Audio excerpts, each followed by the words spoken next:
Consorzio di Bonifica Bacchiglione ha ricevuto dalla Regione Veneto un finanziamento nell'ambito degli interventi urgenti di protezione civile in conseguenza degli eccezionali eventi meteorici che hanno interessato il territorio della Regione Veneto dal 27 ottobre al 5 novembre 2018, denominati Tempesta Vaia.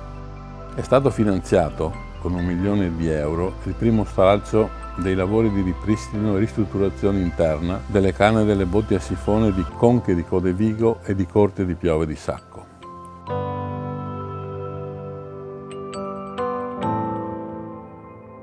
Con questi fondi, di cui il governatore Luca Zaia era il commissario, sono stati finanziati 2 nostri progetti.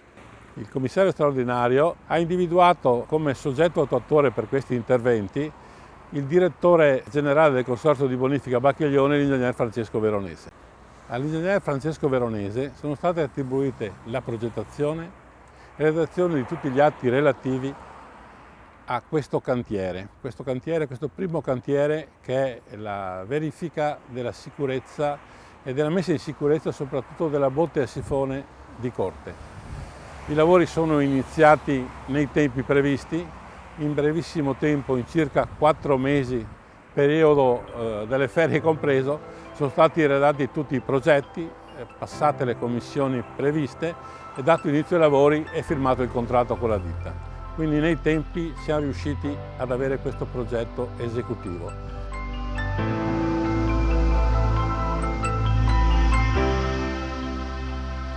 La botte a sifone di Corte è fondamentale per il deflusso delle acque di un bacino idraulico di 10.000 ettari, che comprende interamente o in parte il territorio di 13 comuni, Piove di Sacco, Sant'Angelo di Piove, Legnaro, Saonara, Padova, Vigonza, Noventa Padovana, Ponte San Nicolò, Polverara e Brugine, in provincia di Padova, Vigonovo, Fossò e Campolongo Maggiore in provincia di Venezia.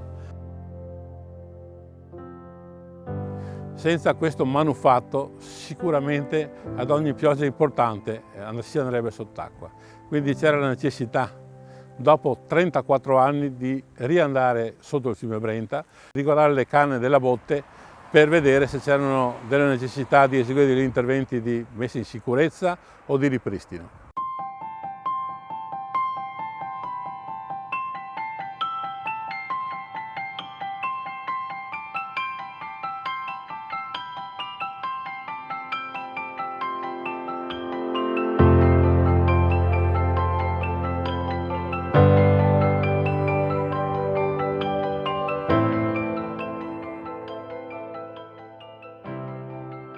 Sono stati spostati circa 2000 metri cubi di sedimenti da dentro delle botti e dalle valerici esterne.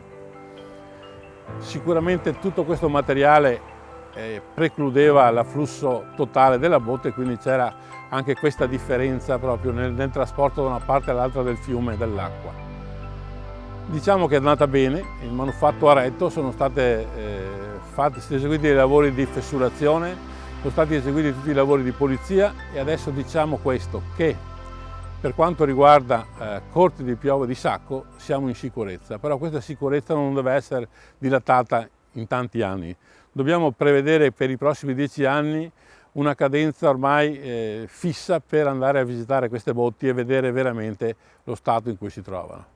Quindi il mio grazie va a tutto il personale che ha lavorato, a tutti quelli che sono dedicati e in modo particolare all'ingegner Francesco Veronese che è stato l'anima di tutti questi interventi.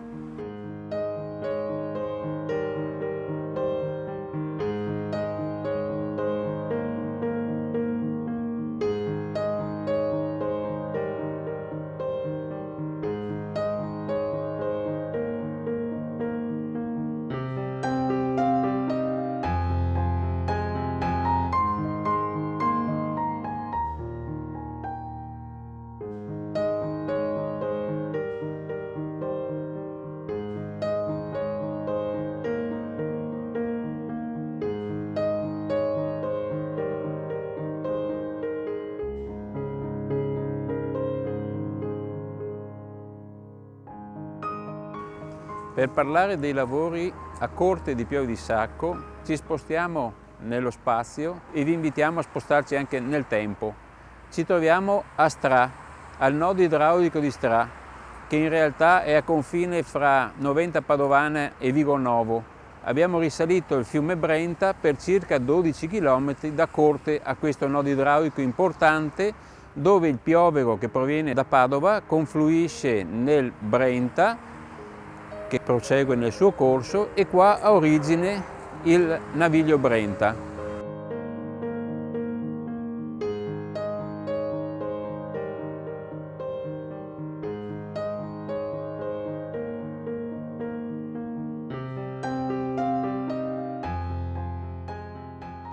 Ci spostiamo anche nel tempo, a più di 500 anni fa, quando la Repubblica di Venezia decise che per salvare la città bisognava portare i fiumi fuori dalla laguna, decretando l'esilio dei fiumi dalla laguna, perché l'apporto di sedimenti dei fiumi in piena comportava l'interrimento della laguna stessa e la difficoltà di navigazione, di trasporto, di tutto quello che serviva per la vita della Serenissima.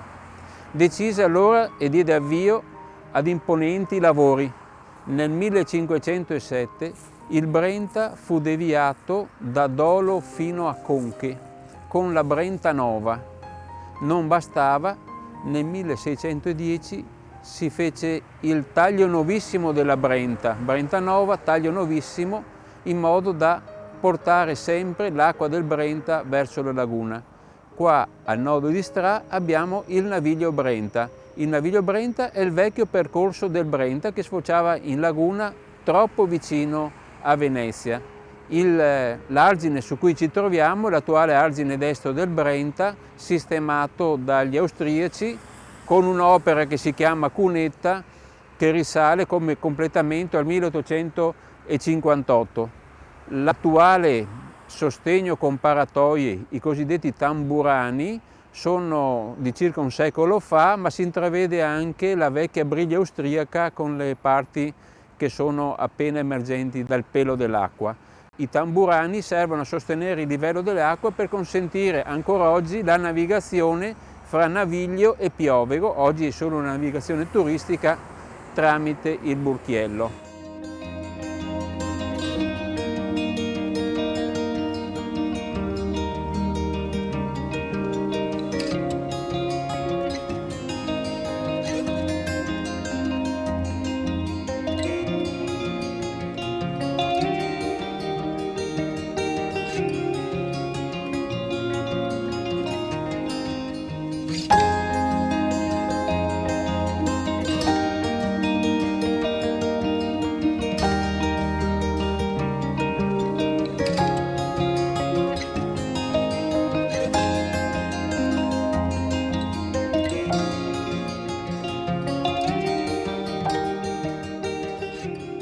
I lavori di estromissione dei fiumi dalla laguna, la Repubblica di Venezia salvò la vita della città, però fece pagare un caro prezzo all'entroterra, perché da allora in poi, da questo punto fino a Chioggia, il fiume è un argine che ostacola il deflusso delle acque verso la laguna.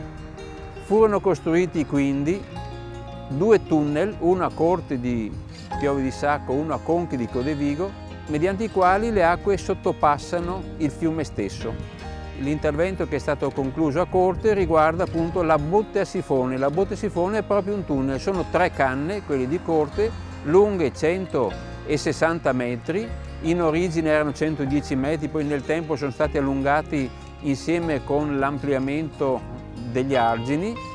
E queste 3 canne sono alte circa 1,70 m, larghe poco più di 2 metri, sono in muratura, piedritti e volto, le vedremo nei lavori che sono stati fatti. Quello che è da ricordare è che mentre un tempo le acque potevano defluire in diversi corsi d'acqua, diversi canali, dopo la realizzazione di questa diversione dei fiumi, le acque sono state tutte costrette a sfogare, a defluire solo tramite 2 manufatti molto ristretti rispetto alla precedente situazione.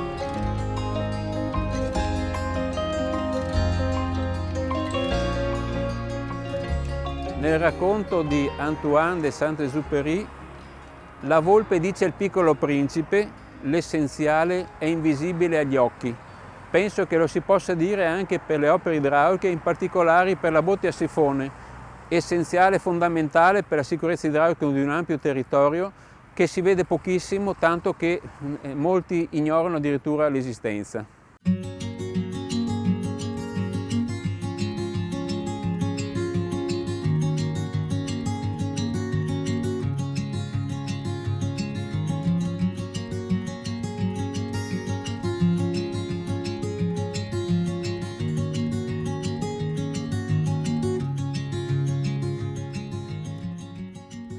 Gli interventi di manutenzione straordinaria all'interno della botte di corte sono iniziati nel dicembre 2020 e la loro conduzione in asciutta è stata possibile intervenendo con alcune azioni propedeutiche, quali la chiusura delle paratoie a monte della varice di monte per evitare ingressi dal canale Fiumicello, l'installazione di un gruppo pompe per l'allontanamento delle acque interna alle canne e per il prosciugamento di eventuali risalite di falda. In più, cosa più importante, è stata necessaria la deviazione delle acque del canale Fiumicello con una regolazione delle paratoie al nodo di corte per deviarle prima verso lo scolo acque straniere e poi all'impianto idrovoro di Cambroso per sollevarle e allontanarle all'interno del fiume Brenta. Questo ha reso possibile sia i lavori in asciutta sia la gestione e la regimazione delle acque ai fini di bonifica e di scolo in caso di eventi meteorici eccezionali durante l'inverno. Prima di intervenire sulle murature è stato necessario asportare il materiale terroso sedimentato negli anni sia all'interno delle varici a monte e a valle delle canne sia all'interno delle canne stesse. Sono stati quindi asportati 1000 m3 dalle varici e 650 m3 dalle canne. Questi 650 m3 distribuiti al loro interno arrivavano ad ostruire fino al 30% della sezione idraulica delle canne, quindi compromettendone o comunque riducendone la loro efficienza.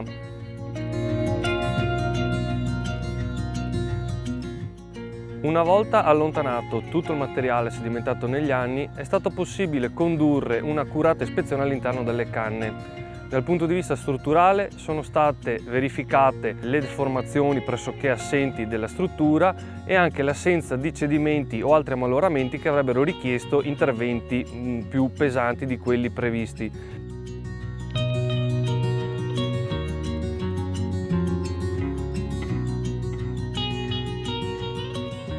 Dal punto di vista architettonico, invece, è stata verificata lo stato di conservazione delle pietre costituenti le murature, rilevando per la parte centrale più antica spigoli arrotondati e fughe incavate, mentre per la parte più terminale di recente costruzione spigoli più accentuati e fughe non incavate.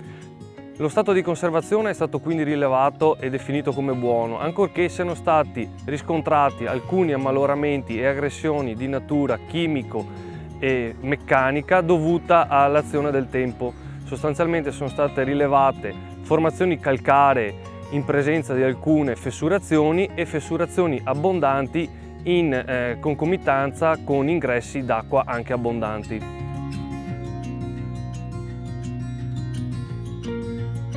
Oltre alla mappatura degli ammaloramenti e alle indagini di laboratorio sui materiali costituenti le botti, sono stati eseguiti altri rilievi, quali un rilievo tridimensionale che ha permesso di ricostruire fedelmente la geometria all'interno delle canne, riscontrando una perfetta identicità tra le stesse, pur essendo state realizzate in tempi in cui non si avevano a disposizione gli strumenti tecnici ed informatici attuali.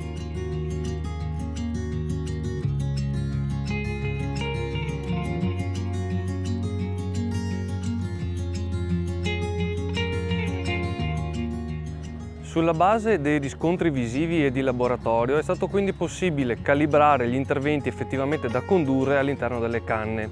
Nello specifico sono state rimosse le concrezioni calcaree e la spazzolatura e la pulizia delle murature mediante intervento di personale specializzato in interventi su murature antiche che ha operato prevalentemente a mano per garantire e preservare lo stato conservativo dell'opera. Sono state inoltre chiuse le aperture e le fessurazioni in assenza d'acqua utilizzando materiale tipico del restauro antico di murature, mentre per gli ingressi d'acqua e quindi le fessurazioni più profonde si è intervenuto con iniezioni a presa ultrarapida.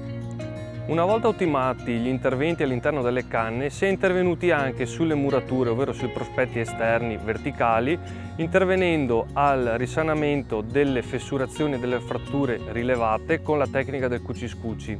Si è inoltre intervenuto anche ripristinando la funzionalità delle paratoie a presidio di monte e valle delle canne, sabbiandole, riverniciandole e rettificando le gargamature, nonché ripristinando gli organi di manovra in maniera da poter ripristinare la corretta funzionalità delle stesse. I lavori sono durati complessivamente 4 mesi, permettendo di rimettere in servizio la botte a sifone già ad inizio aprile 2021. Questo ha permesso di ripristinare la corretta regimazione del canale Fiumicello, sia in termini di deflusso con lo scarico delle acque verso la laguna, sia trattandosi di un canale ad uso promiscuo in relazione alla sua funzione irrigua, dato che la stagione irrigua era ormai alle porte.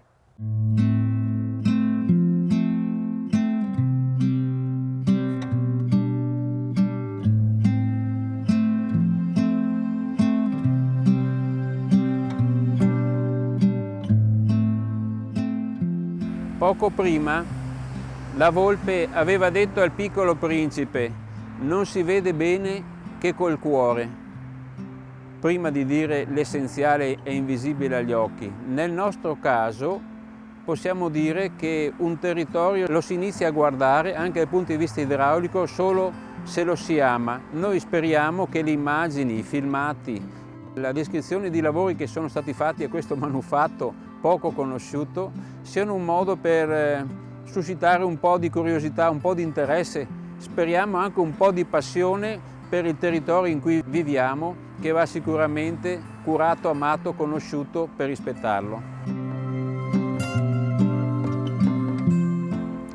Ecco, gli interventi di messa di sicurezza delle botti erano 2, questo di corte è terminato, ci diamo appuntamento per il prossimo anno alla botte di Conche per avere un altro successo come questo intervento.